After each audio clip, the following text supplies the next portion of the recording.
Three, two, one. Hello, everyone. Welcome back to the Circle Club show. I am here with the man, the myth, the legend, Mr. Corey of What's Next. What's going on, my man?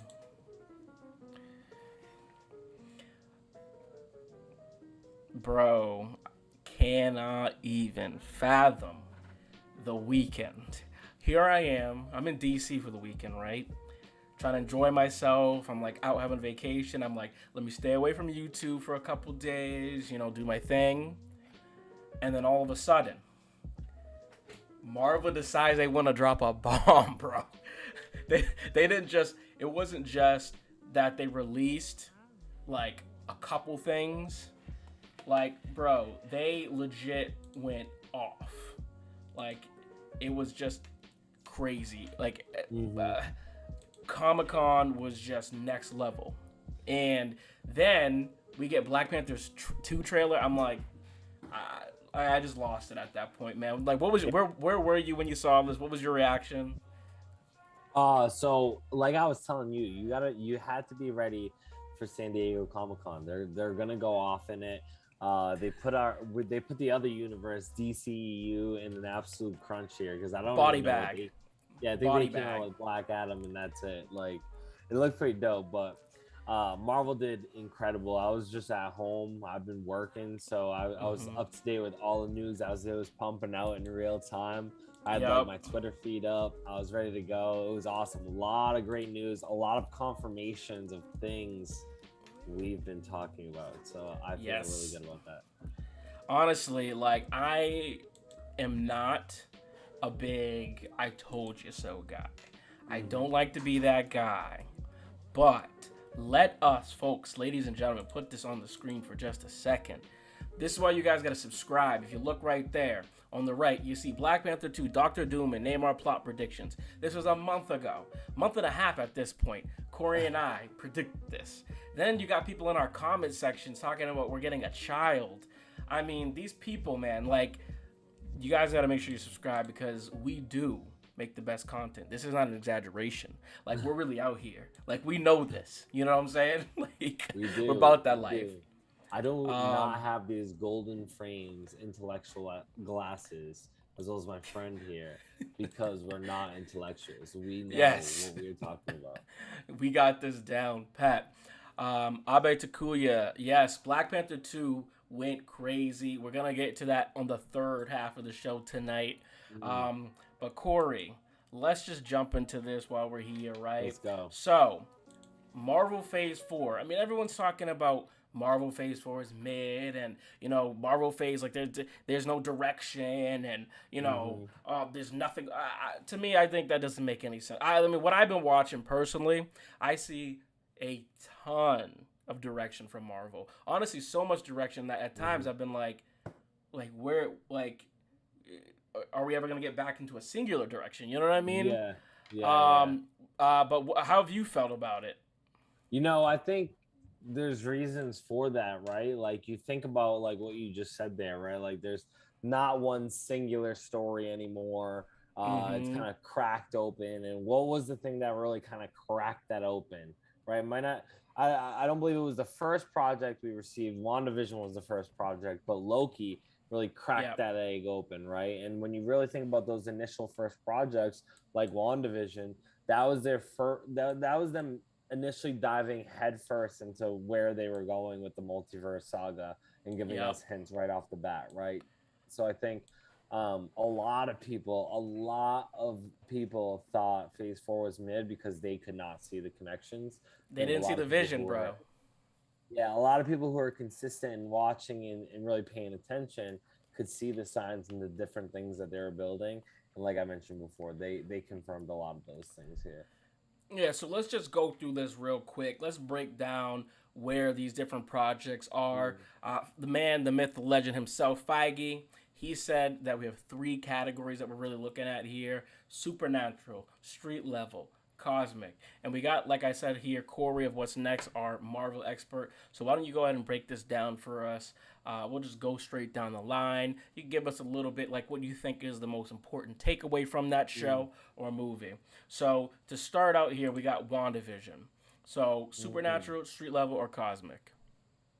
That one I'm gonna have to go supernatural, right? Okay. She wields that dark magic, so she's definitely a supernatural being there. And what do you think the big takeaway from that show was that a lot of people may have missed?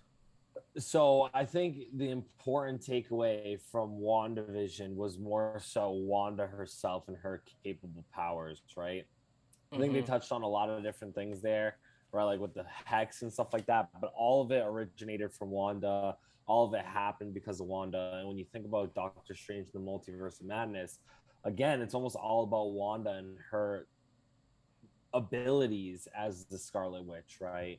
So I think that show really established the Darkhold and that whole dark entity that we're going to start seeing a little bit more of. And when you think about Thor: Love and Thunder and Gore and the Necro Sword, right? Another example of some dark entities leaning towards the supernatural.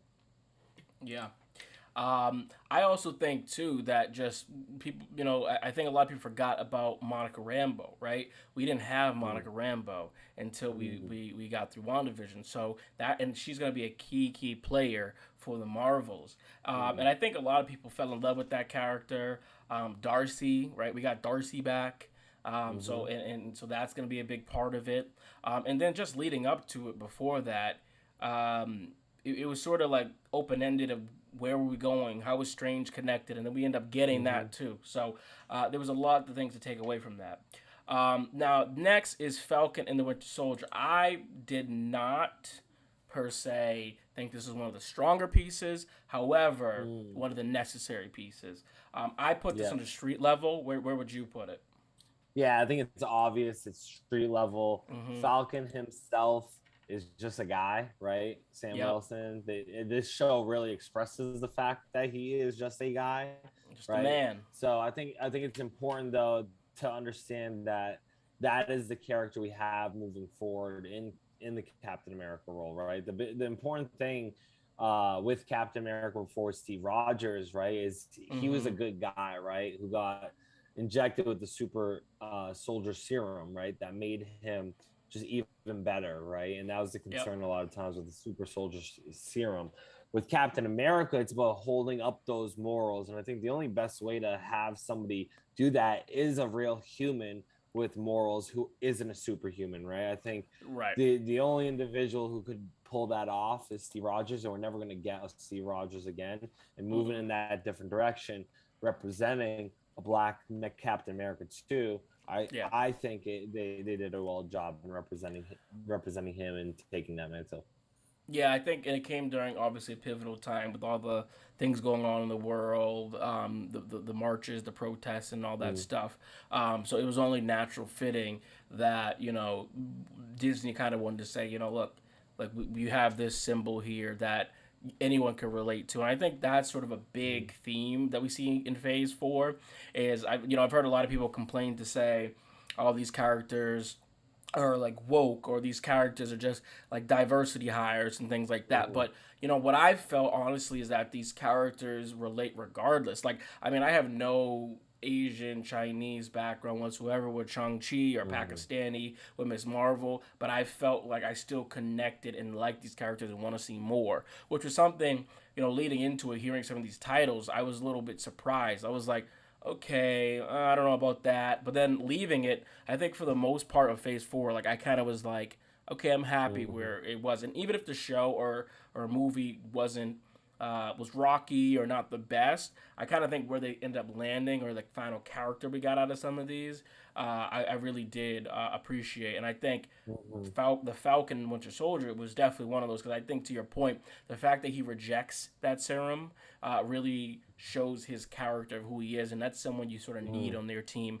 to be that moral compass. The next we got here is Black Widow. Black Widow, now that street level, right? Black Widow, I think the big thing is that we got her sister out of that one, right? Yes, that was the big thing for me. Like, Hmm. it obviously was a send off movie. I like how Marvel did that, right? Like, they didn't make it Yeah. a complete throwaway film, right? They gave us a great addition in Florence Pugh, right, as Yep. Yelena, taking the mantle really as the next Black Widow. So I Yep. think that was really solid. I understand this is probably the one of the weaker points within the Definitely. Phase Four, Also no during the doubt. pandemic. Also during the pandemic, right? So it takes a hit there, but I think regardless, um, Yeah. it was one of the weaker installments of Phase Four. A little But bit of a Yelena weird is the selection too. Yeah. yeah. It just seemed a little. It seemed a little lackluster, right? Like I think Yeah. the beginning of it got me very interested in the way things wrapped up and just Yeah. kind of how it all progressed. It became very Fast and the Furious like towards the end there with them falling I from the I sky. I could I could definitely see that, and I think too, like I think the thing about Black Widow that it sort of felt like a legacy movie, right? Like it sort of felt like something that they should have maybe uh did like years before Endgame or like leading up Mm-hmm. to Endgame, because we always heard about Budapest and like all these things, but we never knew, Mm-hmm. so we finally got to see that. I kind of think that Mm-hmm. it's a little bit of a throwaway, right, to have Rachel Weisz and David Harbour, Red Guardian, and Mm-hmm. Melina, the Mm-hmm. mother. It kind of felt like when you get big names like that, you don't want to see them in just one project and go. Yeah. So that's another thing that really kind of stunk, I think, about that. But To overall, your yeah. I was gonna say to your point, right? Mm-hmm. When it comes to like the throwaway aspect, it's like what we talk about with Marvel all the time. The greatest part why a lot of people come back or watch some of these projects that they might not normally watch is for the greater story. And I think everybody heading into this specific story Mm-hmm. understood it was in essence just a legacy movie, right? There Right. was no Right. real progression that you're going to see out of the main character herself. That's why we say all you really get out of it is Yelena because she's the only one that we feel like is moving forward out of that Mm-hmm. movie. Yeah. All right. Next is Eternals, supernatural, street level, cosmic. This is cosmic without a doubt, right? I think that's pretty straightforward. What do you think? Mm-hmm. Yeah. Yeah. No question. No question. I'm gonna And ask you I your think. thoughts. How are you feeling about them? Well, so I mean, Eternals was there was some. It's a weird movie where there was some funny moments and good parts, but overall, I think the direction that they ended up choosing to go, I thought like that could have been maybe a subplot that got resolved, and then they had like a Mm. bigger villain. I think Mm-hmm. that would have made a bit more sense. But I thought that it was a little bit of a weird focus to have Icarus kind of become. I mean, and I get the whole Icarus flew too close to the Mm-hmm. sun, but I kind of thought that that was sort of a weird thing to make that the main Mm. plot. But I think Yeah. if it was a B plot to an A, that would have made sense. But we did get these really cool graphics and images of Eternals, right? And we Mm-hmm. got we got to see Blade at the end there. Mm-hmm. Got to see our boy Jon Snow enter the Mm-hmm. into the Marvel verse, and him and Yep. Cersei together too. Black Knight and Yep. Cersei, like that was cool. Seeing a little bit of Mahershala, or hearing at least. I thought honestly, like Yep. I thought the cast worked well, and I thought they had some good. There was a good. There was some good hires in there. I just thought the story Mm. was kind of weak, but we definitely got that was definitely one of our first like taste of like okay, now we're in the cosmic realm. Now things Mm-hmm. are becoming Yeah. the the I the think the threat is much larger than just these street level things. correct. So I think to add on to just what you said, and not to be repetitive here at all, Yeah. I think the important thing that struggled with that movie is the lack of time that they needed for the complexity of that story and the amount of individuals that they had within that plot. Right? I think Mm. the deviants were supposed to be a big piece of that and they almost Yep. felt like a throwaway in a sense, especially how they ended in the end, right? I think the Mm-hmm. celestial coming in made it, like you said, way bigger than we Yep. probably ever could have expected. But then because of that, the consequences after didn't feel like they were felt the way they should be, right? And I think that's Yeah. something that people are still holding on to, including ourselves, right? Um, Yes. and that's the issue with that. I think there's a lot of potential there. I think it tripped a little bit, but they're going to be. I'm invested into it enough to want to Mm-hmm. see it forward and learn more about the Celestials and see about the Eternals, right?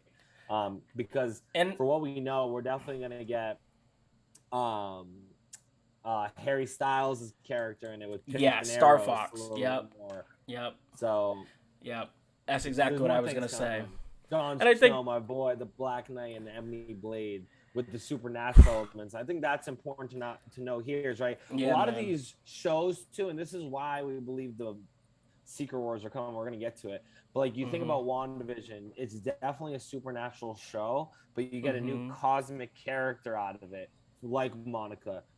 Yep. Eternals is a cosmic show, but you're getting a Mm-hmm. supernatural character out of it, like Yeah. Black Knight, right? Right. So Right. I think you're getting your cups like of tea like you like, right? The little different tastes in these different projects. You have Yeah. to just be aware of it and the connections in between. Yeah, and I think too, like it opens the door too for them to allow different types of actors and things, like diversity and all that as well. Like that film had all sorts of backgrounds, races, genders, sexualities, all Mm-hmm. that stuff. So that was sort of the first kind of stepping stone too for Marvel to kind of be like, look, we can make these stories. They can be funny, existing, whatever, and like it Mm-hmm. doesn't change a thing. Um, and speak of changing, Loki. Loki. Where do we put Mm. Loki? Supernatural, street level, or cosmic? I'm gonna put this at cosmic because we're dealing with Okay. some pretty high up entities, right? And I Yep. think Loki himself is a cosmic being, being the god Mm-hmm. of mischief, right? Yep. And really dealing with the sacred timeline, Kang, right? Yep. Obviously, this is way bigger than any of us could even imagine, right? Totally. So it definitely has to be cosmic. Yeah, and again, folks, this is why you need to subscribe to us. This is why, when we say we're the best of what we do out here, we mean it. Because now everyone's talking about how Loki's the best in the series. They love Loki. We've been saying this for months that Loki Mm. was the most important part of these next few phases. And here we are talking nonstop about variants and times and people talking about they want T'Challa to come back and all this. And so I just think that that's probably one of the most important things Mm. from this and definitely take away. And if you haven't seen Loki, get on it. Um, and speak of which, It's the first go. intro of who's the big bad here, right? And not even just like a cameo. You get a whole episode with my man Oh yeah, Jonathan oh yeah, Majors as Kang, or not as yeah. Kang, but as he who One of the remains, one of the right? variants. Yes, yes, one of Right, the a variant variants. of Kang. Mm-hmm. And then next we got here is what if. I would say also cosmic, right? Cosmic for sure. Yep, This yep. is high up on my list. I think it's definitely. I think the stories within it are extremely enjoyable. It comes down to whether you like animation or not. I'm a big fan Mm. of American animation. Animation, as my friend Tyrone tells me here, I'm not into real anime. I'm into American anime. Not, not, not, So not. That's not real. It's just different. It's different. it's not the not, same. It's not the not OG. the It's not same. the OG. Yeah. But yeah, Respect no, to I respect to the elders. yeah, yeah, right, yeah.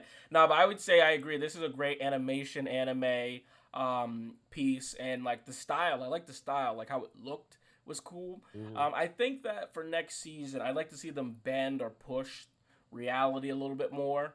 It kind of Mhm. felt that, with like Captain Carter, for example, like okay, she basically was the woman Steve Rogers, and there really wasn't too much of a change or difference. And I get that Mhm. sometimes that's okay, right? Like with Killmonger, we saw uh, Killmonger is gonna be Killmonger at the end of the day, regardless of what you give him, right? Like, and I like Mhm. some of these absolute points, and we mentioned that in some of these other things, like Doctor Strange with America Chavez, and that some of these and in Loki, where some of these points are just absolute, right? And we see that with Doctor Strange and What If, when he tries to keep changing and changing his past, but it is what it is.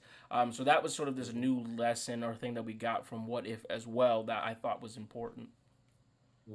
Yep, a lot of important elements. That's why I was trying to tell a lot of people you have to watch it, because Yeah.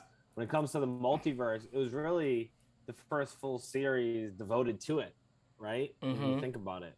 So it taught you a lot about doubling down on the variants, like you said, in the sense, but also the stories and how they can sway from just little differences that made Captain Carter really the person who got the super soldier serum, to vastly different stories where whole different characters are in spots where T'Challa is Star-Lord, right? So it's very, very critical, especially as you start getting into other projects like Doctor Strange, right? You don't blink at it too many times because you understand some of the concepts already driven through What If. So that's the Correct. importance behind it as well. Exactly. And because we keep hearing a lot of people say, like, could Killmonger come back and take the throne? And when you and I have those conversations, we're like, there's no chance that that really would happen based on the canon of what we've seen in What If. We saw what would happen if that were to happen. So that was sort of their way of being like, I know the fans want this, but let me show you why we can't do this, right? And so I think that's sort of the purpose that What If will serve over the next, I don't know, 5-10 years. I could see this series kind of keep going to be little additive pieces for the building out that Marvel world.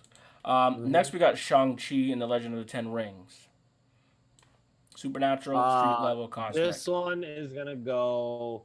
This is a tough one, right? Because Yeah. Shang-Chi himself feels very street level. It screams street level. Those 10 bands, those 10 bands.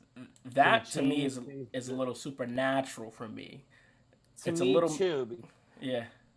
because we don't really Mystical. know what's going on with it. Doctor Strange to me falls underneath that supernatural category.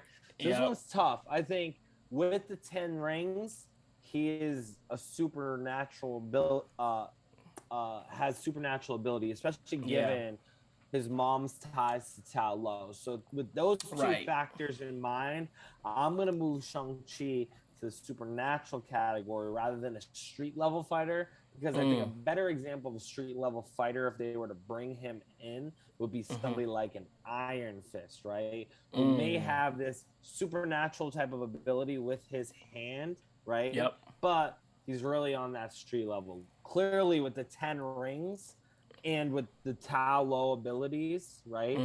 He is far stronger than somebody on a street level. I agree. I think that's where he would fit. I think the big thing to take away from this one too, and we sort of got this in Thor, is that some of these mythological stories that we know about, Marvel's going to take some of those and do their own little twist and spin on that and run with it, which is pretty cool. I think we got a few new characters. We got to learn that was sort of a tease, and we didn't realize it at the time. How Wong is sort of like, I've been joking that he's like the Nick Fury of this phase. Wong is very heavily involved throughout this phase secretly. He's there. He's throughout things. He's showing up, kind of the one to be the hurrah, bring the Avengers together sort of guy. We see that at the end, and this is sort of the first time we see that too, where we're like, oh, okay. So they're still meeting. They're still an Avengers initiative. They're still together. I think we're gonna see a lot more of that. And I think also this is just a good movie too. Like you watch it and you're like, this was entertaining. It looked cool. I think I remember when I was watching I believe I was watching with you, and we were like, don't you dare let her kill that dragon in that moment, because it would have been so fake, so cheesy. But then they didn't do it, and so I just think they delivered. I think people at the time, again, there's a lot of, and this is why I think people have to go back and watch. I think there was a lot of frustration because we were like, okay, when are we gonna see after Endgame? When are we gonna see that move forward? But I think there was sort of a period, and this was that, where we're like, you know what? Maybe we're not really reading this right. And you were the first person to admit. You were the first person I saw, at least, to admit and say, I think this phase is more about like taking these elements and learning like the new rules of Marvel, and I think that Mm-hmm. ultimately is what happened. Again, guys, Mm-hmm. that's why you want to subscribe to What's Next. This guy, he knows what he's talking about. So, all right, next up we got Hawkeye, street level. Mm. Street Um, level. We don't even need to discuss that one. no, but cool takeaway from this is we saw the Daredevil exist in this universe, right? Mm. That was a very big thing, and it was weird too, Corey. I don't know if you felt that way, but I felt like everyone was so hype about Daredevil and Spider-Man when he showed up. But I was like, did you guys not know about this? Like, did you like we knew about that he was gonna show up, Yeah. right? I mean, Yeah. so I was a little I thought that the public reaction was a little weird in my opinion. Mm. I think a lot of people are just excited to have Charlie Cox back, right? I think a lot of Mm-hmm. people enjoyed that take of Daredevil. I think the problem with the Netflix shows is some of them hit, some of them didn't, right? Correct. Iron Fist was a big swing and a miss, right? I think Luke Cage was a solid show, right? Even like Yeah. example, Mahershala Ali, who's going to be our new Blade, was in the first season of Luke Cage as the bad Yeah. guy. So that goes to Yeah. show some punch in the acting that they had within that show, right? But Right. Daredevil is regarded as the best one over all of them, including Jessica Jones, right? So Yeah. when you I watch didn't that, even I didn't even watch the others because I was annoyed. I got at the time there was just Daredevil, and I went through those, and then it was like it became this big commitment where you had to watch everything else. But at the same time, it mm, wasn't connected with the Marvel mm, Cinematic Universe, so it just kind of felt like what are we doing here? And then it came out that it totally, was sort of, and then we're like, so I don't know. Do you think people should yeah. go back and watch those series or? So this is what I'll say, right? So in full blown honesty, I used to be the biggest MCU stan that I would not watch these Netflix shows because I didn't want to intermingle the thought of them, right? Correct. And I went, and at the time I did watch Luke Cage and I did watch Iron Fist. Iron Mm-hmm. Fist was really atrocious. I would not recommend anybody watching it. Luke Okay. Cage was an enjoyable watch. Um, if I had to recommend it, I would, just because Mm-hmm. you've never seen a live action Luke Cage or Power Man, whoever you want to Mm-hmm. call him, enjoyable. But I've gone back to watch Daredevil because of how much hype it has. I've seen the first season of Punisher, need to watch the second season. I Punisher's finished up the fantastic. first season of Daredevil though, and impeccable show so far. And people, from what I know, hype up the second season. Third season falls off a little bit, but from what I've seen thus far, Charlie Cox is impeccable. And Mm-hmm. I mean, I don't want to give any spoilers away, but I would definitely watch it based on what I've seen thus far. Which also brings me to these shows. I don't want to get sidetracked that far, but like, do we Mm-hmm. bring these characters in? Because Yeah. you can use the variant excuse to replace some of the other ones, but clearly they'll bring in Charlie Cox. There's been Yep. talk about I think it's Andy Berthal. That's his name. The guy who plays the Punisher. Oh, John You Berthal. Yeah, John Berthal. John Yeah, Berthal. Thank definitely you. he is definitely no question He entering. he is no question Frank Castle, the Oh my Punisher, God. right? So I It's would it's enjoy him it's coming back. yeah, perfect. Um, Iron Fist, we can say see you later. I would love to see as a fan cast the guy from Yeah. Mortal Kombat to play that Mm, one. But anyways, back to our discussion. yeah. That's how I felt about Daredevil, and I think with Yeah. Hawkeye, that was definitely the most hype spot for it. But we got to Yep. shout out our girl, Haley Haley Steinfeld. Steinfeld. Yep. Just crushed it. She killed it. And one other quick takeaway before we move on is that was also the first instance where we saw sort of like Kamala now, where it's like someone was just a fan of the Avengers. They were just a normal person. She was there in New York, which was a really cool like point of view. I thought that was dope. I would love to see more stuff like that, where it's like a point of view from a different time that we know, because that also. Go ahead. I can see you got something. I was gonna say I would enjoy with these like West Coast Avengers or Young Avengers or whatever they do here with what they're building up. Yeah. To make it almost similar to like a Teen Titans where like Yeah. the superheroes are kind of like, yeah, you guys go play down there, guys. Like have fun. It's like we're in the big leagues over here. Like I would love a little bit of that because I think something. You wait on the lunchbox. Yeah, you're not on the lunchbox just yet, and I think that this whole mentality that they have with like Haley Steinfeld or Kate Bishop really wanting to get involved, but like clearly not being ready, is like a great example of how you can make that type of a movie quirky, fun, but ultimately have this bigger villain who would easily get worked probably by this higher team, right?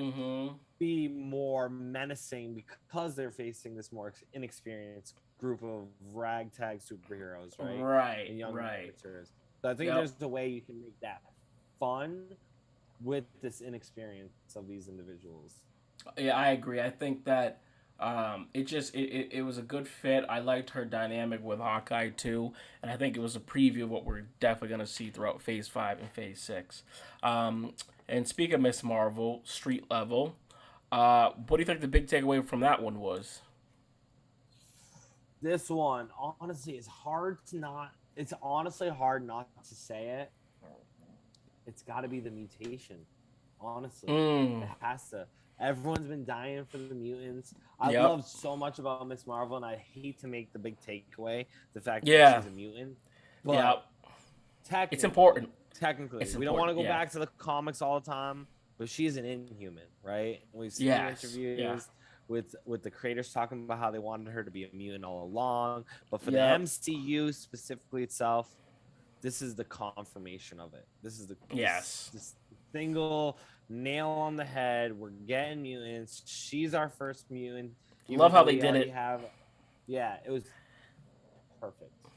Impeccable series. I mean, I couldn't believe that this was one of the ones that people were talking about. Oh, Phase 4 is trash. I'm like, are we watching the same thing here? Like, how do you not like this character when she like? There's something about even just the actress. Like when you see her talking and she's like huge Marvel fan. It feels like she's one of us. It feels like Coach put in like one of us in the game. Feige was like, Corey. I got a role for you here. It's like, how could you not be rooting for Miss Marvel? The fact that her bands can like have her kind of go back in time and stuff is literally insane. And I think we're going to see some crazy stuff with her and Miss Marvel. Like, dude, imagine a scene back to back. Her and America Chavez and Kamala Khan just taking on, I don't even know, probably Kang. Seriously. Like, they're going to be pretty important to try to get Kang, right? So that's going to be really, really cool. Which would place her, to me, in the cosmic category. I think she's a cosmic character. Okay, I like that. Half of her origin, her origin is from a different dimension, right? Yeah. She's part Jinn. So, and clearly with her abilities, they're not really like. She's honestly a little bit of all three. It's a little supernatural, a little bit with just the history, the culture, and all that stuff too. But you're right. It's not necessarily like I could see her taking Thanos. You know what I mean?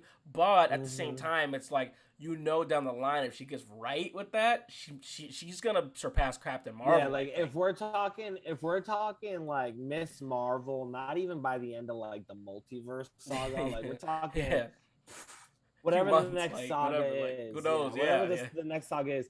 That next saga, she might be Barry Bonds, low key, because she. No, because it makes sense. She wants. It makes sense because what is the name of the studio? Marvel Studios, right? So whoever that character is, come on, like, is Apple really gonna make a TV show where they have and then like the character that's called Apple isn't gonna be the best? You know what I'm saying? So that's why I feel like you're right, Corey, and like you might want to make that prediction, my friend, because I haven't heard a lot of people say that, but I think Miss Marvel is just insanely important. Like, insanely important. And Disney, they know things and trends before we do. So, I think they must have saw something in her story, her background, who she is, or whatever, that's going to be important, like, down the line. So, next one, I would say this one had the most hype. out of the entire Phase 4. We're talking about Spider-Man 3. I think he's street level. There was obviously some cosmic things going on in that series, right? But I think it's funny to me because it sort of seems like people aren't too happy about these street level. Like when you look at what we've got on this list right now, the ones that people seem the most excited about are the cosmic ones, and street level seems to be the lower. But what's funny is everyone's favorite character, Spider Man, is a street level character. And where we end up in this, like I don't see him taking on the. He's sort of in this weird middle between thing. Of he's not like a young Avenger, but he's not old and he couldn't take on some of those cosmic beings, but at the same time, he's super smart. He's a genius. But yeah, what do you think? So I think you got to keep it on the street level, right? At the end of the day, his threats he was up against are street level threats. No matter how you swing it, right? Like they might have been involved in a cosmic event situation, event, but he's a street level character. And I think to your point, coming out of this, he's going to be even more like the Spider-Man character we know, the OG, right? Really the friendly neighborhood Spider-Man who's relying solely on his powers, not a fancy suit, no relationships, right? It's all about Spider-Man, Peter Parker taking the back seat. And it's, I think, important, right? When you think about Spider-Man, he's never, although he's been involved and teamed up with so many different characters, the Fantastic Four, X-Men, Avengers, we can go on and on and on. Spider-Man is that guy. He's been involved with everybody for obvious reasons, but he is a mercenary. He's a lone wolf. He is his own entity. So I think the important thing is Peter always wanted to be on the Avengers. He finally got on the Avengers, obviously, with the whole Endgame situation that happened, but he never should be on that team permanently. It should only be on these grand scheme, the whole universe or Earth is going down. So of course Spider-Man's involved, right? Exactly. And that's the only time Spider-Man should be getting involved with the Avengers is in situations like yeah, and I think it's very similar to Wolverine. Like Wolverine is in the X-Men, but like Wolverine will go and do his own thing, you know? And like I would say him it's more, he's more so in the X-Men than Spider-Man is more in the Avengers, you know? And I think with Spider-Man it's like also been this thing too where, you know, a lot of people have talked about Tom Holland versus Tobey versus Garfield. The reason I've always kind of thought Tobey was the best wasn't necessarily because the actor was better or any of that, but it was because like the Spider-Man that we get in the MCU, Tom Holland, he was sort of a side piece, side character to some of these larger things, and he also never really had to do things on his own. I think for the most part, like, and now that he's at this point, I think we're gonna see him like mature, become a man, older, right? He lost Aunt May. His girl, his boy are off to Boston. Shout out Boston. It's like, so I think now we're going to get to see this mature, older version, sort of like the version that we get with Tobey Maguire. So, and also he's going to be the first to get more than 3 movies, which is insane. Totally. And I think you hit the nail on the head. I think the best part about Tom Holland, it's first real like age range that you believed, right, the character was, right? Like the problem with Garfield's Spider-Man is his Peter Parker interpretation, right? He was kind of like the skater, cool, like he was genius, but like he wasn't like a nerd, right? Like Peter Parker was always kind of like the nerd, always could get pushed around, right? And they emphasized that, especially in the beginning with Homecoming, with him saying like I couldn't play before, so why would I do it now, right? Like so they show the little sprinkles of that maturity when it comes to his powers, but like you said, he's very reliant, and I think because of that, it took a backseat to probably Tobey's interpretation because it was a little bit more. The Spider-Man was a little bit more core to what the comics is, right? Didn't have a fancy suit. It was more just about his powers, the spider senses, the threats that he had to face within New York City, right? And I think I think that's what they're gonna do here with Spider-Man to help wrap up this take on Far From or No Way No Home. him. Yep. Um, is they're bringing him more back to who the character is truly and Mm-hmm. bringing him back to the streets, but it's allowing him to now interact with I think a lot of the people he does interact with, right? Yeah. Daredevil, Fantastic Four, like get him back to Mm-hmm. his New York roots because that's Yeah. where he should be. He's been doing a little bit too much traveling within Yeah. the Right. trilogy. We haven't given enough criticism, but way too much time spent out in New York. Now that we're on the subject, Yeah, and they and I can't be think doing that. what's so interesting too is like I think with the problem with Garfield's was the writing and stuff, but like it felt like that was the right time period for that character to be in. But with Toby, it goes from high school to adult so fast that you didn't get Mm-hmm. that childhood. And now that they're taking it slower with Holland, it's like that high school interpretation felt right. Now Mm-hmm. it's time to see him step out on his own, see what he can do, Mm-hmm. one on one. How does he figure out? Like I think that first movie might honestly be a little scary because you're like they could kill him at any point in this series. Like and if he just doesn't have what it takes, like I mean, some of the threats he's going against, he doesn't have Tony on his side, doesn't have Happy and those guys, Mm-hmm. right? So it's gonna be. I think this first Spider-Man movie we get is gonna be it's gonna be an interesting interpretation. I think of who I this new think guy is. I think it's going to bring it way more down to earth. And some people might get disappointed if they're not I think real so. Spider-Man Honestly, you're fans. right. Because I think you're going to get a character maybe like Scorpion, honestly, right? Who's not really like the big wow factor like a Doc Ock, uh, Right. Right. Green Goblin, right? Some of these bigger characters, right? They might start it off again almost like the beginning of a trilogy, right? Like a nice Yeah. softer Yeah. landing because he doesn't have I those know. abilities I know and exactly because what you it's mean. really the beginning of a whole new trilogy, right? So it's not meant to be a peak in a sense, right? So you almost have to look at it as a whole reset, as a new character development, similar to how some of these characters we know like Wanda and Loki are complete new characters to us, right? Like Right. Wanda is not, as we know, like we Yeah. regardless of her change, the same Wanda she used to be, right? And Loki Mm-hmm. is not the same Loki he used to be, right? So I think you Yep. got to understand these characters are developing and are way different than what they originally were. Just look at Thor himself.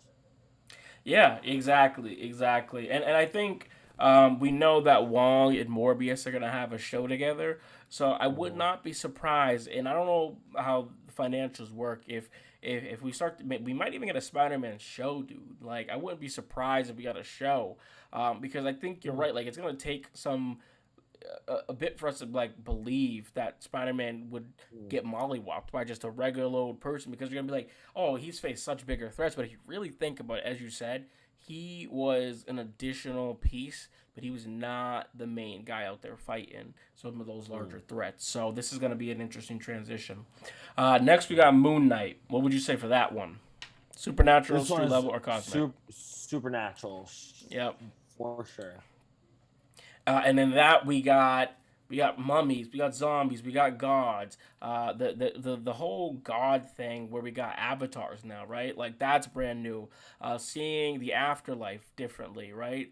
We've only seen the ancestral plane. Now we got that to go off with, and so I thought that was what we the big takeaways for those. Did I miss anything? No, I think you nailed it. I think it's a show that had a lot of potential. Really encapsulates how we feel about really a lot of the shows is that they needed a little bit more time. I think Mm, this was a good representation of uh, the good and the bad of Marvel in Phase yeah. 4. Yeah, I agree. I agree. Then we get Doctor Strange, Multiverse of Madness. You said that you put that cosmic, right? See, so I would probably this one's a tough It's one a lot. It's a because lot. Yeah. it's again a cosmic event, but it's Yeah. dealing with supernatural characters. So I'm gonna Hmm. lean this towards supernatural Okay. because it Yep. does have some cosmic Properties. Yeah. Yep. properties and ties to it, as some all these do. But the two main characters Wanda and Strange are both supernatural entities to me. So I'm gonna lean this towards a supernatural movie more so, Yeah. especially because it was kind of like the first real horror teases too, right? It had a Yeah. lot of the Yeah. supernatural vibes going on with Wanda, especially. So Yes, I think you're spot on there. I think too America Chavez, right? Like she's a bit more cosmic. So that was in there, and then we were traveling. I just said this as an event. hmm Obviously the big takeaway from this one was we actually got to see what if kind of in real action. It was our first time seeing like variants in a movie, right? mm So that was really cool. The scene where Wanda just murks the Illuminati. Um, Crazy that like we saw the Fantastic Four in the Marvel universe, right? hmm Um, who knows if he'll actually end up being in the Fantastic Four, which is crazy because I thought Krasinski was a lock. Now who mm knows, right? Maybe he yeah. wants to direct. But I mean, and this is kind of where I was surprised that people weren't as hype as me because I loved this movie. I thought it did a really good mm job. I thought America Chavez was great. I thought Wong was. All these things happened. It was like a bit horror, like you said. And like I was just thinking about Phase 5, Phase 6. I was looking there. I'm like, we are going to be all right. Like we're gonna be good. mm. We're gonna be good, Yep. good. You know. No, I agree. I think like to the example I was saying too, like if we're getting like these big team ups and like crossovers in a foundational type of stage, I can only Mm-hmm. imagine the lengths they're gonna go in like Oh my phase five god. and phase six. And that's something I'm gonna talk about later on in our stream here that we got Mm-hmm. going on. But that's a different topic after we just Yeah. finish up phase four. So I'll leave it Yeah. for that tease. And then we got Thor: Love and Thunder.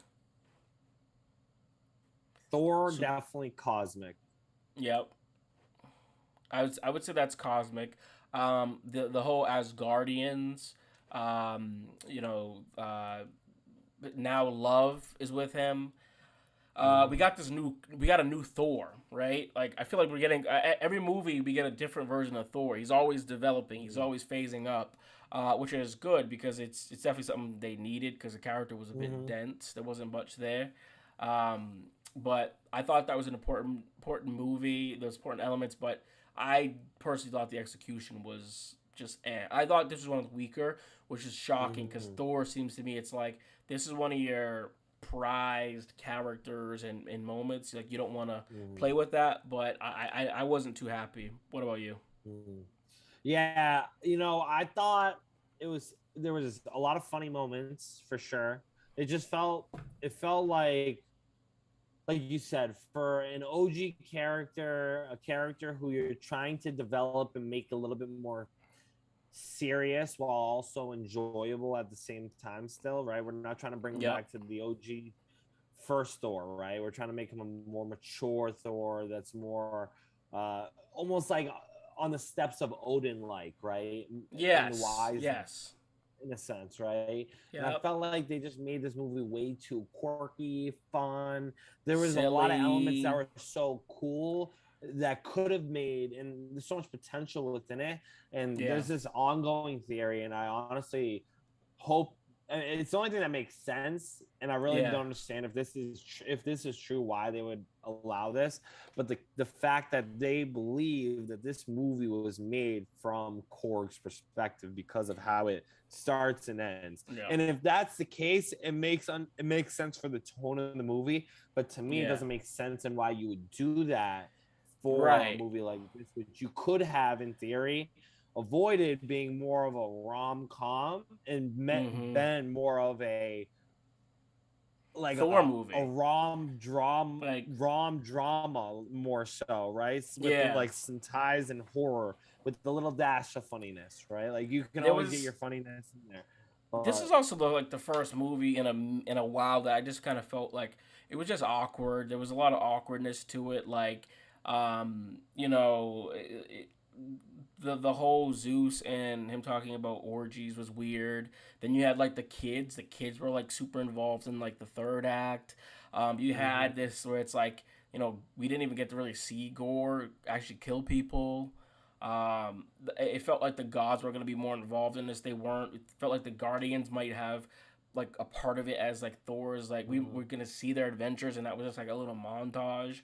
And I think that the theory that it was coming from like a story being told, I think that's true almost for all of the Thors. It's sort of the mythology thing where it's like, Zeus is talking himself up, but in reality he wasn't doing anything. But if that's the case, they have to be more obvious. And like you said, it just doesn't make sense. Why waste a Thor movie doing something like that? So yeah. To me, it feels like they attempted to make a fun movie for the actors and the people involved to keep them wanting to stick around for a longer term period, right? And I think that's what I'm really getting out of it, post interviews and hearing from these individuals, that this didn't even feel like a movie that they made. They just were like enjoying it, having fun. And to me, like, if Vacation you're gonna with do their that, kids. yeah, like that's fine, but you better come out with some hits the next time, right? Like, I want some more seriousness. And I think the thing about Ragnarok that was so good is it added those funny elements while also maintaining a level of seriousness throughout. And I felt like Ragnarok was the perfect silver lining, and I feel like they missed that silver lining with this movie a little bit. Yeah, it felt like they missed it, and it felt like they were also trying to do a lot too with it. Like I mean, we have Jane gets cancer, and that's like a whole thing, and that threw me off a little bit too. I was like not really expecting that. Sorry, my freaking mic is like in my face. They're trying to fix that, but yeah, I thought that was sort of a random little tidbit thing that happened. And then the final one we have here is they have She-Hulk. I think they forgot the Black Panther 2 is in there, but we don't know what that is. But I think She-Hulk is going to be street level, a bit more like Daredevil. And we're definitely going to see those two work together and stuff as well.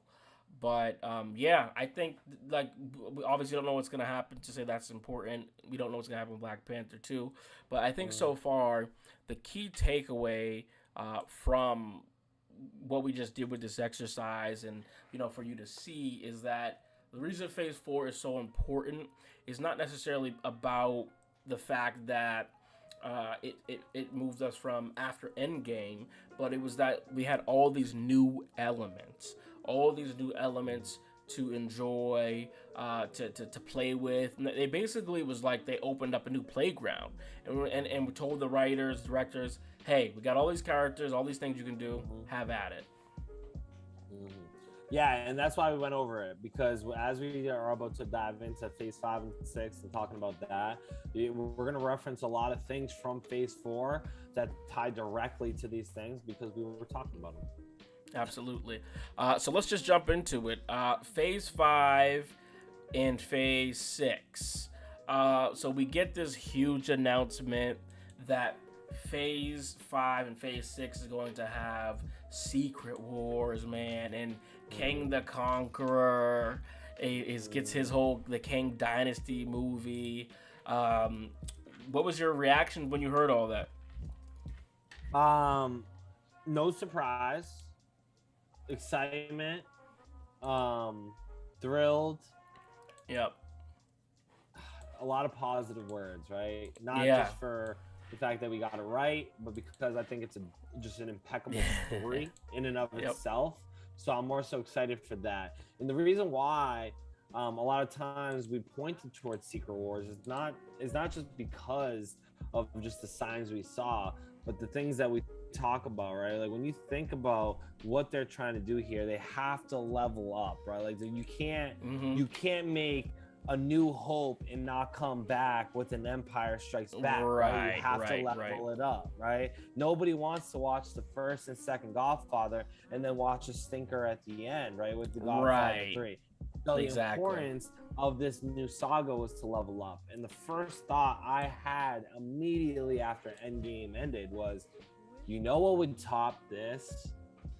Secret Wars, right? Yep. And as you see Phase 4 play out, and you start picking apart the signs, like we just talked about, it was clear that they were heading in this direction. It was clear, especially after Loki, like we said, that was the key show to me that pointed out that it's gonna be Kang, and if it's Kang, it's Secret Wars. And I think that was the first real nail in the coffin that confirmed it to me.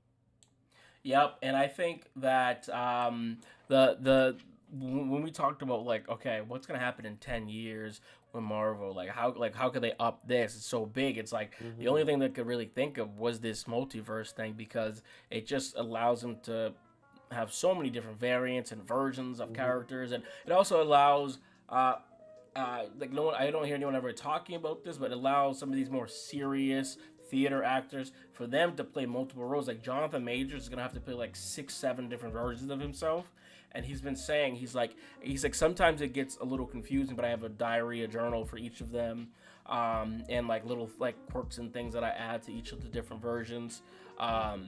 And I think that's going to allow them to get some serious acting going. You might start to see some of these movies be in that Oscar conversation, man. You might start to see some of these people winning out Oscar for their role portrayals. I think we haven't seen someone really put on that like Heath Ledger Joker type thing in the Marvel universe. And I think that's one thing DC has sort of tried to hold over some of the Marvel people, is that like at the end of the day, DC can be a little bit more serious, dramatized, right? Like we saw with the Batman with Robert Pattinson, like he got to play this like more serious, dramatic role. And I think if Marvel can do that, I think we're gonna get some more creative films, and we're also gonna get to see you know, the Anne Hathaways of the world be like, okay, let me try to portray this character.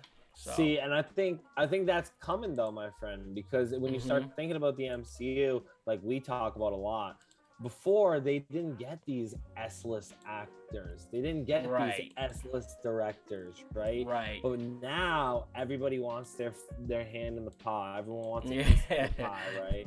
And when you got guys like Christian Bale coming in, Chloe Zhao, right? You're getting Oscar-worthy talent for your sets and your movies, right? So when you bring those things into play, they have the ingredients. It's about the mixtures, right? And can the Powderpuff Girls and the dad knocking that one little ingredient, I get some of that Oscar, and I think they can. There's going to be somebody that gets it one of these days. Like we talked about, upping the ante is going to help you do that, because the more you keep upping the ante, the more impressive it is that you pulled it off. And the fact that you pulled it off means somebody did really good. And if somebody did really good, you got a good chance there. Absolutely, my man. So as we see here in Phase 5, so we got February 17, 2023, Ant-Man and the Wasp in the Quantumanium. That is going to be absolutely fire. We're going to have Kang be in there. We get Secret Invasion, not to be confused with Secret Wars. Secret Invasion, the Kree Skull War. Honestly, this is what makes my mind a little bit jumbled, is like that whole the whole Kree Skull War, like that could be a whole like Phase 5, Phase 6 thing, like if they really wanted to spend their time in there. So that's interesting. I think like a lot of these projects are really large, like Avenger type projects.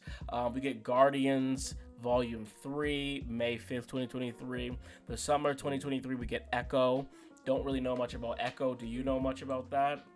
No, a little bit. I think this is going to be really a key for how they're going to be bringing in Vincent D'Onofrio as Kingpin and Charlie Cox as Daredevil. We got a tease of both, obviously, throughout Hawkeye and Spider-Man. But when you really think about where these characters come in and where Echo comes in, Echo's whole backstory is really based off these two characters. So you're going to get heavy involvement from these two in here. And I think it's honestly going to lift this show up, because a lot of people are really excited for it. And I think it's going to give us enough too that helps eliminate a lot of questions right off the bat when we get Daredevil. I think it's Reborn or whatever they called it. There's a title to it, but so I think it's going to be really key specifically for them. So I think it's going to be a little bit more of a setup for them, while also helping set up Maya a little bit here. Yeah, I think that you're right, and there was some people who did like that Maya character, and she's deaf, right? So that it creates a whole other of inclusion. Like the movie Coda that just came out last year was very very big, very popular. But you're right because the next spring in spring 2024 is when we get that Daredevil Born Again. So that only makes sense. We gotta wait. So after Echo, we get Loki season 2. So summer of next year. Boy, that is something I wish was coming even earlier because that to me is like my favorite. I can't wait to keep seeing that. It's also really funny and interesting too that the actors from Loki basically know about Phase 6 and Phase 5 already, because they're shooting that right now. So like that Disney's gonna start keeping everything real close to the chest. And Black Panther 2 allegedly got leaked. We don't know if that's the plot or not. So I think Disney's gonna get real strict and start putting down the law a little bit if people start like trying to leak stuff, because that is pretty far ahead, right, in the phases. And so whatever they're shooting in for Loki right now in 2022, which is gonna come out in 2023 of the summer, they have to know about Captain America New World Order and Thunderbolts and all this other stuff. So very very excited for that. November 3rd we get 2023, we get Blade. I love Mahershala Ali. What are you thinking about that one? This is the project out of all the projects I think we got lined up for Phase 5. I'm most excited for. Not because it might be the best movie, not because it's going to be the most hype movie, but I think it's going to be the movie that just touches my niche a little bit here. Yes. This movie has the potential to pop off the entire supernatural category here. Blade can hit, which obviously we know Mahershala got the talent. If they can knock out this being really well, you're starting to lean more towards Ghost Rider, Midnight Suns, Wolverine's involvement there, Doctor Strange, very dark, very horror, more likely rated R. And we're getting some real competition, in my opinion, against some DC content. And that's where DC has an advantage, and I think they could lose that advantage, given the fact that Marvel already has Moon Knight in place for it. They have Doctor Strange in place for it. They got the Black Knight in place for it. They're already building this up, right? So DC's sleeping at the wheel right now. DC is fumbling and jumbling and rumbling. And I'm glad that you mentioned that, because I was going to say the same exact thing. This is the first time that I think the smoke, the pressure is going to be on DC a little bit on the back of their neck. They're going to start sweating, because let me tell you one thing about black people, man. We show up and we show out. And I guarantee you, Blade, when that shit hits on the calendar, we're circling it, we're showing up, we're going all out. So that should be a warning shot to DC, honestly. That and you guys can't even figure out your scheduling. And we'll show up for Black Adam too. Not as much, but The Rock puts asses in the seats. So it's gonna be a couple punches back and forth. To your point, right? The Rock is gonna put asses in seats regardless, right? The Rock's one of my favorite, if not my idol, out of anybody out there, right? The dude's just a good guy in general. My man here, Tyrone, has met him, knows him in real life, back in his time in the movie industry. He can attest to it. But when it comes to Mahershala Ali and Blade, I think something to know. Obviously, I am not of African American descent, but because of the loss of Chadwick Boseman, right? I'm sure you guys, it feels like you got one stolen from you, right? Absolutely. So having Mahershala come in here, I know for me, I love Mahershala. I want to see him put on for you guys. Same. Blade could really dive even further into I think what you guys really want, really. I think exactly. Yeah, what you're saying is exactly I feel like it's you don't want to say he's replacing Chadwick. That's not the right language, but it's sort of gonna be all right, we got a guy back in the seat for us, I saw this really dope thing too. This creator on TikTok was saying about he was Black Panther was kind of the African American community's thing, But then, and you didn't have to do this. You could have chose any other person, but to bring Neymar in and then make him Mexican American, very dope. Now we know the Latino community is gonna be showing up and showing out for that movie too. I just think, and that's really cool to me, right? Like when we talk about some of the diversity things, when you get the diversity, first off, you want it done well. Like don't just do it just to do it, right? But like when you get it done well, there's a smell in the air. Like even if you weren't a Black Panther fan or a Marvel fan, there was this rumbling going on in the air that like, all right, I gotta go check this thing out. Sort of like, in a sense, what we got with Spider-Man with the No Way Home. Like it was just sort of this like, okay, you gotta be there. And I feel like you're spot on, Corey. That Blade is gonna be that movie, the hot ticket of the summer. Everyone's gonna want to be there. Or the fall. And then we're gonna get Ironheart in the fall of 2023. Any quick thoughts on that one?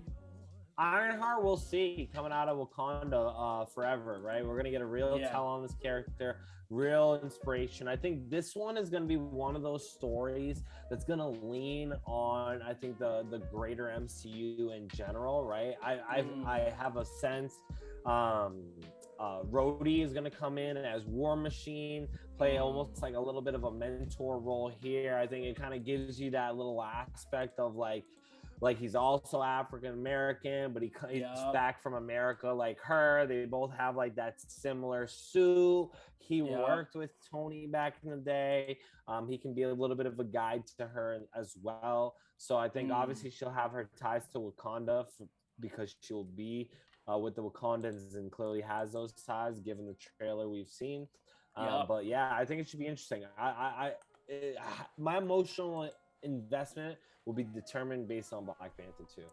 I agree. I think we'll have to see. There's going to be something where, to me, I think a lot of, it's not to speak on behalf of white people or anything, but like I feel like a lot of white men definitely kind of feel like Iron Man was sort of like their Black Panther, and I think it's gonna be this interesting little connection. Like dead ass. That's how I feel. It's like Iron Man. Like I definitely would want to be Iron Man, right? Like you think about like there's two. It's like two different moral codes, right? Like you think about the boys want to strap up their boots, go represent the country. They probably like Captain America, right? Yes. Us businessmen, I want to go make bands. I'm definitely like Tony Stark. Right? Exactly, bro.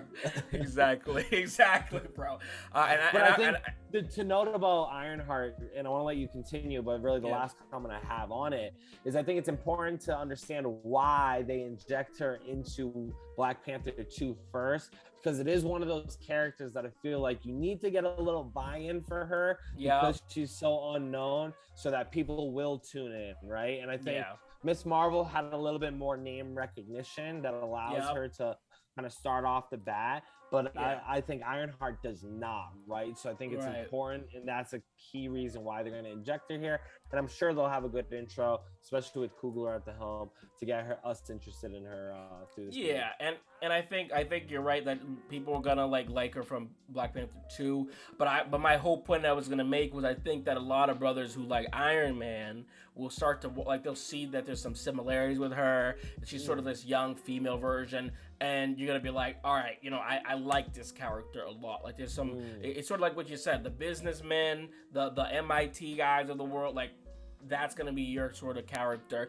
I'm curious to know because she went to MIT in Boston as well, and we know that MJ and Ned did. Like if she's gonna be there at the same time as them, is that when this is gonna be kind of set place? Like that's one of my like little secret things I got in the back of my head. I'm thinking. That would be interesting, right? Because if you think about it, like imagine her being cool with Mary Jane and Ned, right? And like they don't know it anymore, but they knew Spider-Man, who's working with Iron Man, right? And so that's how this weird small world connection. They don't realize it because obviously they don't know Ironheart or Spider-Man, Peter Parker like that, right? But yeah, so it would be a cool little touch, right? Like, and I think, like, if Ironheart were to meet the Peter Parker from the original trilogy he has, right? it would be an interesting dynamic. I think Peter's going to be a little bit more grown. So when that Right. interaction finally takes place, he is more the mentor and she's more Right. the team.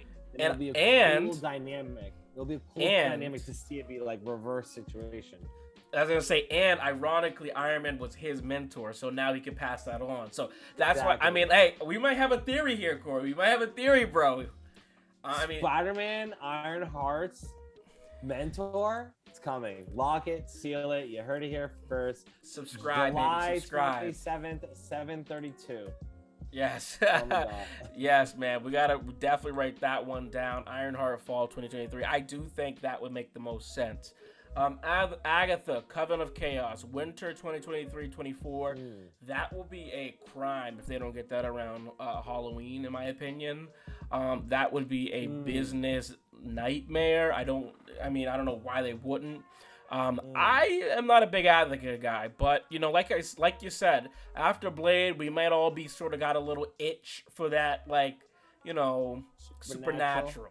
Yep. Yeah. So we might got a little itch there. I don't know how I feel about this either, right? Like, I really have no idea what we're gonna get out of this show, right? Last we know, Agatha, right, is possessed by a spell from Wanda, right? Yep. So now Wanda is in theory dead, right? Like, we know she's coming back.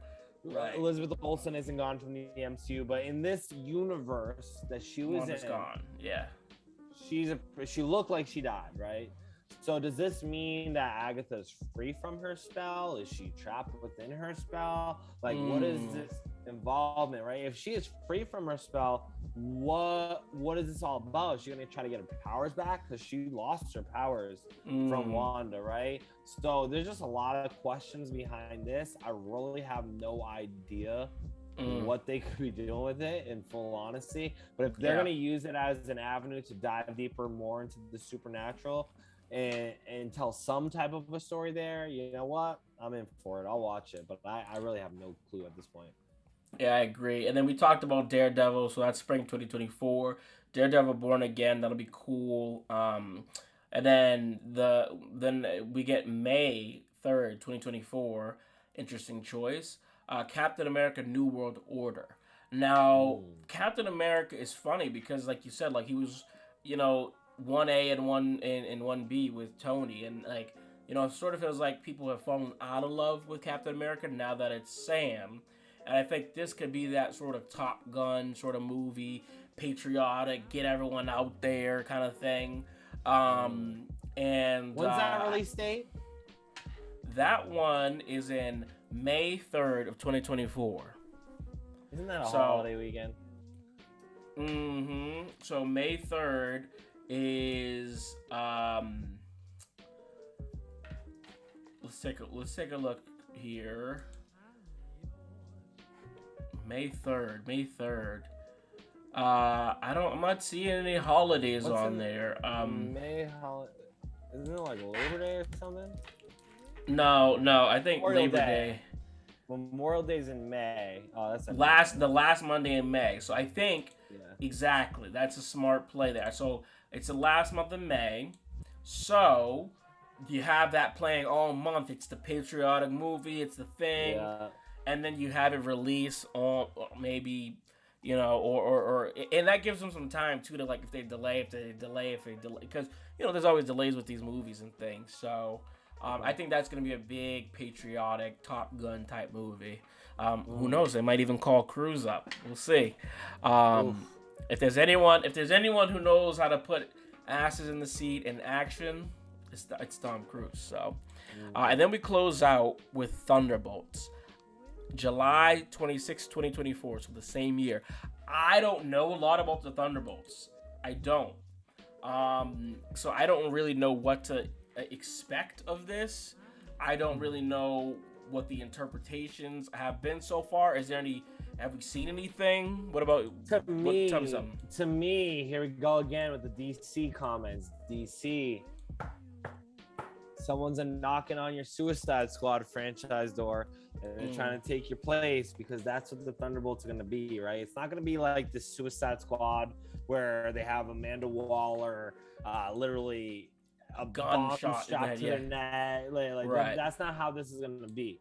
But it's going to be on a similar taste, right? You're going to get these people who are really like villains, maybe anti-heroes, but you're going to get more gore, more killing, right? Like, hey, this is a dirty job that we probably don't want to have the superheroes do, right? And it's going to be a little bit more higher to kill. Yeah, more mercenary-like, right? So expect characters like Abomination, like Yelena, like Deadpool, most likely, right? You've seen a lot of teases at things with this. You saw the I forget her name, with the purple hair, going to U.S. Agent, right? U.S. Agent's another example of it, right? Clearly, he wasn't ready to be Captain America, but man is ready to pop off on people. So, Thunderbolts is going to be a Suicide Squad-like movie. Not exactly the same, but apples to oranges there. Yeah, someone's here. I'm looking at it. It says Taskmaster's in this. Baron Zemo is kind of behind it. Norman Osborn. I'm curious, this is one thing I've been thinking about in the back of my head is so we've already seen that Spider-Man has seen guys like Norman Osborn and all that, and they don't exist in our universe. I'm curious if Marvel's gonna find a way to somehow bring those people into Peter's universe, but also just some of these villains that are from other characters, if they somehow will get involved into this. I think that's going to be a big question going forward with just Phase 5 in general. Is are we going to see many variants, and what's the if we do see variants or people coming and crossing over, how does it affect things, right? And that's what sort of takes us to Phase 6, which says November 6th. First off, there's going to be a movie in the fall of 2024. We don't know yet, but all we know right now is 3 movies. It's November 24th is the Fantastic Four. May 2nd of 2025, there's 5 projects before the King Dynasty. And then we have 2 projects before Secret Wars, which happens in 2025. The craziest thing to me, though, is the fact that it says in the year 2025, we will get the King Dynasty, 2 other projects. Actually, no, in 25, sorry, I misread that. In 2025, we're going to get 1, 2, 3, 4, 5, 6, 7 Marvel projects, and 2 of them are going to be King Dynasty and Secret Wars. Does that seem too quick? Does that seem too condensed? So I think this is the thing that we talked about, right? We talked about how, hey, let's think about the Infinity Saga. It took 10 years, right? But you got to think about how slow things moved originally, right? Things started to progress a little bit quicker towards the end, right? We were so used to we were getting 1 project, then it became 2 projects a year. Then they slowly finally got to 3 projects a year.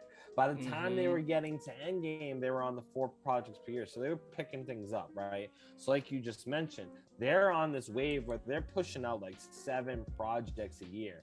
And with the avenue of Disney Plus, it really helps accelerate this time frame for them, where they can get a lot of story told in a shorter amount of time, right? And for us, it's still digestible, because how they have us working the TV shows is week by week, right? We have to really intake it, think about it, right? We get the movies. Movies are obviously the one-offs, right? Yeah. But you're never really left. We're never really left with these long lulls too, right? Which kind of doesn't make sense for the criticism with Phase 4, right? You finally had to wait. You've kind of always been given, right? So I think the time frame is fine to me, because when you think about when did the multiverse saga start, right? Started really in 2020, right? So it starts in 2020, and now it's going to end in 2025, right? Although in 2020 there was some hiccups with projects there, a lot of the projects got pushed back, and that's why things are a little bit more condensed now, right? That's why they have the condensed schedule. And that's why you notice right now we're kind of in a little break period because we finally caught up a little bit, right? Right. With that being said, you take the amount of projects they're able to pump out because of the new avenues they have. It's not with too TV, quick, right? Because they're giving you enough context because of the TV shows. Yeah, and that's good because now we might be seeing sagas as a 5-year cycle thing rather than a 10-year cycle. Right. Which makes these larger stories a lot more frequent than us having to be in our 20s. Then we're in our 30s. Now we're in our 40s. Right? We've only gotten 3 full stories. So Right. I think it allows. To me, it's this Cosmo of it allows them to make more money. I think they never had the TV shows. Now the TV show allows them to build things out. They get we've seen a lot of these TV shows be about building up a character, but I think with something like Secret Invasion, we're gonna see this is the first TV show that shows an event, right? And so I think we're gonna start to see that happen a lot as well. So because they have the TV shows, it gives them that 10 years doesn't need to be 10 years anymore because they're putting out so much stuff. Some of the criticism people say is that, because there is so much stuff, the quality's gone down. I don't think necessarily that the quality's gone down. I think the stakes have gone down, right? And I think the reason the stakes have gone down is because it doesn't make sense to do some of those projects in such that short amount of time. Which makes me think too, the whole X-Men thing, right? We all are kind of man, when are they coming? They could start the X-Men right after Secret Wars. Traditionally, they were there, but what they could do is if the Secret Wars, we lose, right? The heroes lose, and there's something that happens that could open up Pandora's box of all these new teams, all these new things. They could win, but it could be at a certain cost, and so that the multiverse is forever not linear or whatever. It's crossing and bowing. I will say this. Similar to what we were just talking about, you have more avenues, you can explore more stories, right? Which means maybe and you got to think about what the MCU does. They really don't like repeating, right? They didn't want to repeat the Spider-Man intro story. They didn't want to repeat specific things, right? And I think like when you bring in the Fantastic Four, you're going to see what the Fantastic Four, they're not going to have it be the same as what they've done, right? It's going to be different. I think something that hasn't been done with the X-Men, because if you think about the X-Men universe, although it's all together for Fox, they've really had 2 different interpretations of it, right? And they've established, right, how they got the X-Men started, and then they also have it from the perspective of how the X-Men already being there and then bringing in Wolverine, right? And that's really it. But they've never really had it as these mutants out on their own and then them coming all together to then be the X-Men, right? I think you can allow for more of these things to happen without really Xavier getting involved, and that might be a controversial statement, right? But I think once you get Xavier involved, now you're making everything have to be the X-Men because the X-Men are a team. I think there's a way that you can get some of these mutants involved before you get the X-Men involved, a Wolverine one-off story, like a Storm one-off story, right? Where you can bring in Storm maybe in her own solo movie, and now you have Wakanda tying into it, right? And that's how you get her involved. You can have these different characters built up, and I think ultimately how you can bring in the X-Men later, right, is once you kind of pop that cork off to the mutants within your larger universe and whatever your plan is there, that's when you can bring in the X-Men and Charles Xavier as hey, we've had this hidden school. People haven't known about us because of these situations, and now they become more public, right? Because of that knowledge. So I think there's going to be some different type of interpretation. They're not going to keep it similar, but the importance of it though is I think it's ultimately going to lead to down the line an Avengers versus X-Men story. I think that is something that Feige will not let pass up, something that is really ultimately possible now that they have full control over it. And when you think about the roots of these stories, these characters usually always butt heads with one another. And if you're not So- really bringing them in for Secret Wars, you're going to lean more towards them beefing originally before they end up teaming up for maybe a larger conflict down the line, which makes it more emotionally investing when you have these characters who used to beef now coming together at the end of the day. And so I think it's interesting you say that, because so we have fall of 2024, fall of 2024. There's a lot of stuff. There's winter 2024. This is just a crazy theory here, but all these open slots on summer 2025 or after, I think one thing people kind of underestimate that Hollywood does in Disney and these things is they know the trends of society, what's going on, what people are doing. That is going to be an election year. I think that's going to be a very polarizing election, right? There's going to be a lot of these issues and topics and things that I could see them started to use the X-Men as sort of that canvas to have some of those discussions and conversations. Because as we know, based on marketing metrics and stuff, Gen Z kids care heavily about social issues, and I would say that's probably one of the weaker spots of Marvel. They don't really hit a lot of social issues. They're really sort of like keep it within, and I think we saw Falcon and the Winter Soldier. There's a little bit of that politics and social issue things in there, but I imagine as we get on, as you said with the X-Men, we're gonna see a lot more of that. And I think what better story to make it than, you know, the Avengers are sort of siding with the government people, whatever, and X-Men kind of represent these outsiders, these different people, right? And I think that's going to be a big sort of trend as we see and head towards that. And then and the thing is too is once you do Secret Wars, right? It's like, how do you one up it? The only way you can think about one upping something like that is, okay, what have we not done yet? And that's why I think too, you don't really want to rush the mutant thing or rush X-Men, because there's so much. Once you get the X-Men in it, there's so much more you can do.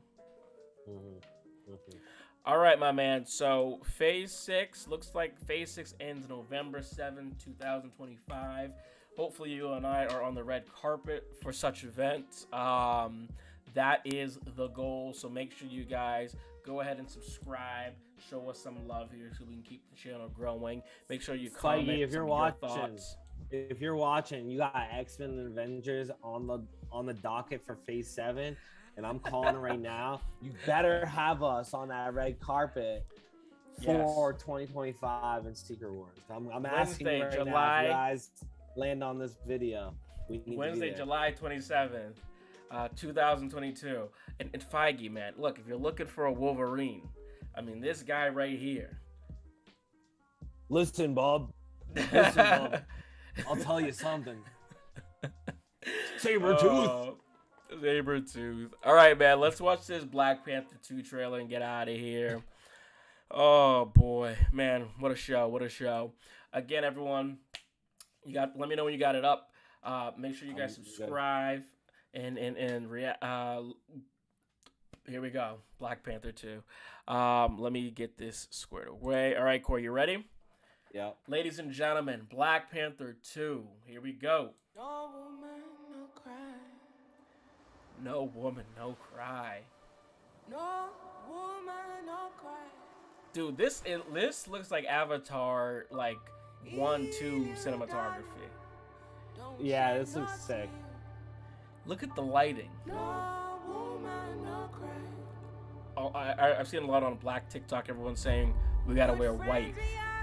We wore black the first time, so yeah. So white's gonna be the color that you gotta come up with. You don't show it with white, it's a wrap. In this great future, you can't forget your past. Shuri crying there, man. So emotional.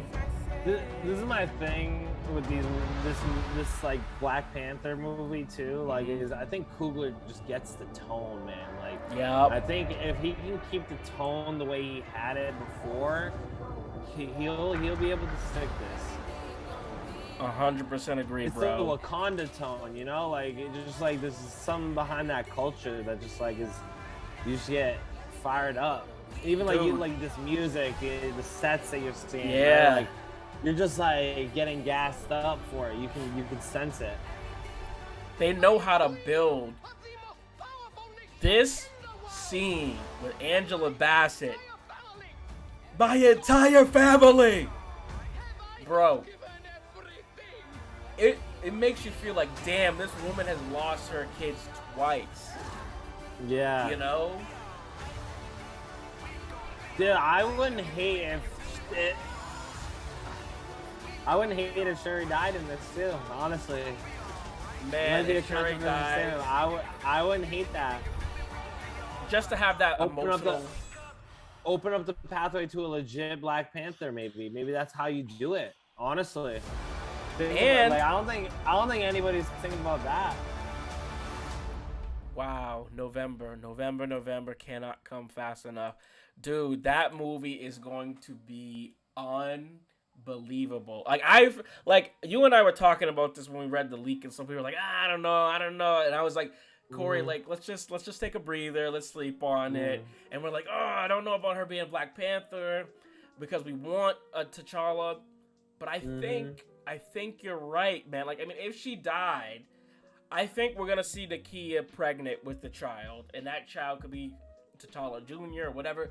But yeah, you're right. I mean, if the T'Challa family is no longer at play of the throne, maybe you let some other family take over it.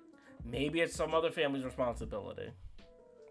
Maybe. So this is my thing, right? Like, I think there's been a lot of public outcry that people really do not want Shuri, right? I think right off the bat, if you're going up against a wall like that, especially for a character like Black Panther, right? Like, that makes it difficult. We've talked about on the What's Next channel, like the concept of Shuri maybe taking up that mantle right now while somebody else leads Wakanda, and it's kind of like this joint effort with this hard situation with T'Challa being gone, and then down the line maybe T'Challa Jr. comes in if Nakia did have a kid. But honestly, I think a great way, if you wanted to throw a wrench in this whole thing, surprise people, really keep them on the edge of their seat for the entire movie, is if you do off everybody in the family, right? Like, kind of she says there, what if Shuri's gone? What if T'Challa's gone, right? So now you're wondering, okay, who's going to take that place, right? And you got to remember, these trailers that Marvel puts out have lies in them. That Black Panther they showed there might be bigger, might not even be the case there. That line that she says to the mother might not even be the real line. It might be a throwaway to get us thinking Shuri isn't the Black Panther, right? Right. But I think an interesting way that I could really get super into this is if they did off Shuri, and then this whole movie I'm thinking, who's taking over this mantle? Yes. So I think that's the way. Like, if it would honestly be sad because I do want her to be around. But I think, like, if you want to talk about getting us tear jerking in the first act, and then it becomes this whole fight where you're like the Wakandans versus Namor versus, like, you know, like, it just becomes a whole thing. But I don't know. I think that would be a bit much. But let me just say this, because I think the character Shuri does get a lot of heat, and I think a lot of people don't hear the other side. It's not that Shuri shouldn't become the Black Panther. I think the fact that it's happening so soon is a shame and discredit to not just T'Challa's character, who does so much more, but also hers, right? I mean, one thing I thought too was, like, you have this black young woman who's like the smartest in the world, essentially, right? And like, she's helping in another way rather than with her fist, it's with her brain, with her intelligence. You're stealing this character away from these young black girls to see this woman as potentially a fictional idol or character, you know? And I think it's a disservice to not just T'Challa's character, but also her character. But in these situations, I think, again, we keep saying recast. That is what would be ideal. Clearly, they're not going to go that route. They've said it. They've stood on it. So the way that you could do it, maybe, Corey, is what you just said there. You even if she doesn't die, it's the son. That T'Challa has a son. And I also have this theory. Go check out my TikToks and my YouTube shorts. I have a theory that if T'Challa does have a son with Nakia, right? Because we know in other dimensions he has a son with Storm. And so maybe, just maybe, like once we get introduced to the baby, once we hit a different dimension, a different multiverse, whatever, in that universe we see T'Challa, but it's T'Challa Jr., and then who knows, maybe he enters our universe, maybe we start following him in his universe. I think it's a very, very big possibility that our universe, 616, zip code 617 Boston, I think it's very possible that we stop following the 616 universe and we start following a different universe. It's definitely possible. I mean, when you start thinking about some of these characters too, right? Like Moonlight has no real confirmation that he's in our universe, right? Yeah. That Miss Marvel and I mean that Captain Marvel and Miss Marvel could be completely different one, right? Like who knows? Like, but I think we're a little bit of ways from the 616 being gone. I think it's a possibility, no doubt, towards Secret Wars times, and maybe hitting a partial restart button on how they have the dynamics going. But I think for Black Panther, right? Like getting back to the Black Panther trailer, like Namor is something I'm very intrigued to see. And it kind of goes back to what we were talking about with the X-Men and mutants, right? And this aspect of like maybe introducing these mutants first before you bring in the X-Men, right? And the thing about Namor is he is supposed to be the first mutant, right? So the first tease came from Miss Marvel, but maybe they push a lot more about the mutants and how mutants work through Namor within this movie as well. And I think that's something that, although people are talking about Namor being a mutant, I don't think we're talking enough about the potential and them alluding to mutants way more and how it works within this movie itself, especially since we're getting like childhood scenes of Namor as well, right? So they got to be diving into that lore a little bit. Absolutely. I think you're right that we're going to definitely see more about the X-Men. I think this movie is going to be a cultural phenomenon. As I mentioned earlier, there's this TikTok where this dude was talking about how, the Latina community, they felt invited from the Black community to be involved because Namor is not technically from there, but they're not using Atlantis. So I think this is going to be a huge cultural phenomenon. We're going to see Mexican American at the helm, and I think Namor is going to be framed. Our big theory, go check out that video. I'll put it right here below so you guys can see the Doom video that we were talking about. But yeah, our big theory there is we think Doom is going to show up, instigate Namor, and then we're going to find out that Namor is actually an anti-hero. I don't see Namor staying a villain. And yeah, this movie is going to be incredible. We will be there opening night. Corey, anything else, my man? A long session tonight, my friends. Long session. A lot of important information. Luckily for you guys, you have a little bit of time before She-Hulk comes out this month. So take your time. If you need to pause it. But we appreciate you. If you watched from the very beginning of this video, appreciate you guys for sticking with us. As always, make sure you subscribe to both of our channels. Follow us on our socials. And Tyrone, hit him with the good old Circle Club statement. All right, my man. Thank you, Corey, for coming on. Corey is our Marvel expert. He is in all of our Marvel videos. We make new content basically every single week. We may take a little break here just to give everyone a little relaxation to go back, watch some old things, chill out a bit.